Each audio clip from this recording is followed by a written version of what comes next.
Hi all every one. അപ്പോൾ ഇന്ന് വൈകിട്ട് ഞാനും ഏട്ടനും കൂടെ ക്യാൻറ്റീനിൽ പോകാം കേട്ടോ. നമുക്ക് കുറച്ച് സാധനങ്ങളൊക്കെ മേടിക്കാനുണ്ട്. ഞാൻ വൈകിട്ട് എന്ന് പറയാൻ കാരണം ആക്ച്വലി ഒരു 6 മണി 6:15 സമയം. പക്ഷേ ഇവിടെ രാത്രി ആയ പോലെ ഇല്ലേ? അതെന്താണെന്ന് വെച്ചാൽ ക്ലൈമറ്റ് ചേഞ്ച് ആണ്. വിൻ്റർ ആയിട്ടോ, നല്ല തണുപ്പൊക്കെ തുടങ്ങി. അപ്പോൾ അതിൻ്റേതായുള്ള ഡിഫറൻസസ് ഫീൽ ചെയ്യുന്നുണ്ട്. ഒരു 4 മണി 4:30 ആകുമ്പം തന്നെ ഇരുടായ പോലെയാണ് കേട്ടോ. അങ്ങനെ ഇതൊക്കെ കാണുന്നത് ക്വാർട്ടേഴ്സുകളാണ്. അങ്ങനെ നമ്മൾ ക്യാൻറ്റീനിലെത്തി. ക്യാൻറ്റീനിൽ നോക്കുമ്പോൾ നമുക്ക് വേണ്ട സാധനങ്ങളൊന്നുമില്ല. പിന്നെ ഓയിൽ വേണമായിരുന്നു. അപ്പോൾ ഒരു പാക്ക് ഓയിൽ എടുത്തു. പിന്നെ പേസ്റ്റ്, പോപ്കോൺ, അങ്ങനെ 2-3 സാധനങ്ങൾ മേടിച്ചിട്ട് ഞങ്ങൾ പോന്നു കേട്ടോ. അപ്പോൾ ഇവിടുത്തെ ഒരു വെജിറ്റബിൾ ഷോപ്പ് ഉണ്ട്. അവിടെ കയറി നോക്കിയപ്പോൾ നമുക്ക് വേണ്ട വെജിറ്റബിൾസ് ഒന്നുമില്ല. പിന്നെ അവിടെ നിന്നും പോയി വേറൊരു ക്യാൻറ്റീനിൽ കയറി.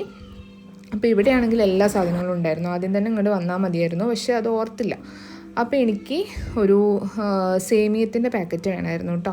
നാളെ പാറുക്കുട്ടീൻ്റെ പിറന്നാളാണ്. അപ്പോൾ പായസം ഉണ്ടാക്കാൻ വേണ്ടിയിട്ട് അത് മേടിച്ചു. പിന്നെ ജെല്ലി മിഠായി ഉണ്ടായിട്ടോ. അത് ഞാൻ മേടിക്കണം എന്ന് വിചാരിച്ചു, പക്ഷെ മേടിച്ചില്ല. പിന്നെ ഈപ്പി മേടിച്ചു. പിന്നെ മിൽക്ക് മെയ്ഡ് കേട്ടോ. മിൽക്ക് മെയ്ഡും അങ്ങനെ കുറച്ച് ആവശ്യമുള്ള സാധനങ്ങൾ മാത്രം മേടിച്ചു. ചെറുപയർ വേണമായിരുന്നു, പക്ഷെ ഇവിടെ ഈ ഇങ്ങനെ പിളർന്ന ചെറുപയറേ ഉള്ളൂ. അപ്പോൾ അത് മേടിച്ചില്ല. പിന്നെ ഇവിടെ ലിപ്സ്റ്റിക്കൊക്കെ ഇരിപ്പുണ്ട്, പക്ഷേ അങ്ങോട്ടൊന്നും ഞാൻ പോയില്ല.